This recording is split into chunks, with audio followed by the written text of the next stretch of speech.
Historia de la psicoprofilaxis. En el campo de la obstetricia se desarrolla qué es psicoprofilaxis, ¿no? Que tiene la finalidad de ayudar a la gestante y al recién nacido, acompañando en el momento del embarazo, el parto y el puerperio. Así también en compañía de sus familiares o la pareja. Empezamos en el siglo V, en Hipócrates, ¿no? Que es el padre de la medicina, prepara a las parteras para el parto. En la Edad Media no se permite hombres en el parto por unas creencias que los ancestros tenían. En el siglo XVII y XIX los médicos ya realizaban que es el parto. En 1853 se llega a utilizar el cloroformo para las contracciones, ¿no? En 1880 y 1890 se realizan las experiencias para el parto sin dolor en Rusia. En el año 1920 se utiliza la hipnosis para disminuir el dolor en el momento del parto. En el año 1932, el Dr. Grandry publica su libro donde se trata de la naturaleza psicológica para disminuir el dolor, el miedo, la tensión y el temor. En el año 1953 se utiliza el término psicoprofilaxis. En el año 1957, Nikolai, en el primer congreso ginecológico, trata y presenta el método de la psicoprofilaxis. En el año 1965 se utiliza el bloqueo epidural.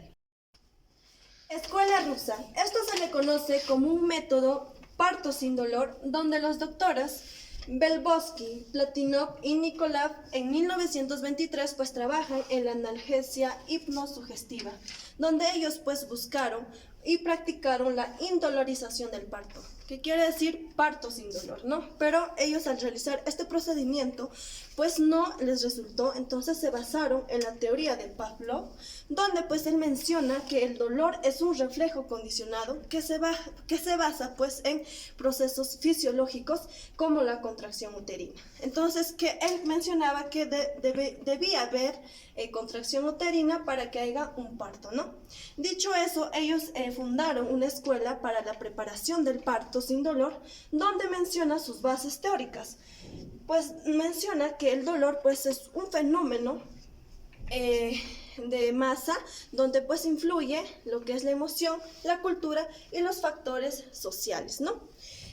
También el dolor de parto pues es el reflejo condicionado y por lo tanto puede ser descondicionado, ¿no? O sea, ¿qué quiere decir? Descondicionamiento del dolor. Y todo esto se va a basar al estímulo descondicionante. Quiere decir cambios en el cuerpo o no cambios fisiológicos. Escuela inglesa Grandic publicó en 1933 sus observaciones, que es el parto sin temor.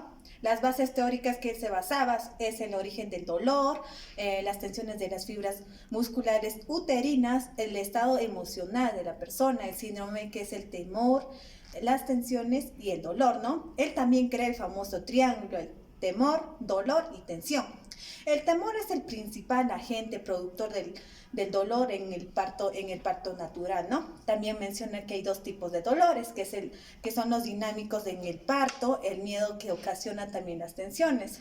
También utilizó los 4 métodos, que es las charlas explicativas, la relajación, también las técnicas respiratorias y algunas estrategias, ¿no? Bueno, en la escuela inglesa lo que se dio es el método de la almacén, que se le conoce como parto indoloro. Esto se dio en el año 1952 como el parto ¿Qué pasó? En la escuela francesa lo que se utiliza en este año es el método de almacén, que se le conoce como parto indoloro. Esto se da en el año 1952 con el francés Fernando Lamassée y el doctor Pierre Belay. Y aquí ellos publican una obra que se le llama Sin dolor. Y aquí en sus bases teóricas lo que ellos utilizan fueron los principios que se utilizan en sí mismo, los principios que se utilizaba en la escuela rusa. Entonces, Con esto crean un foco cortical potente capaz de inhibir los estímulos originados en la contracción uterina. Y en lugar de utilizar otro método, aquí en la escuela francesa utilizaron la respiración rápida y la respiración acelerada. Y también aquí utilizan un método importante a la integración del esposo.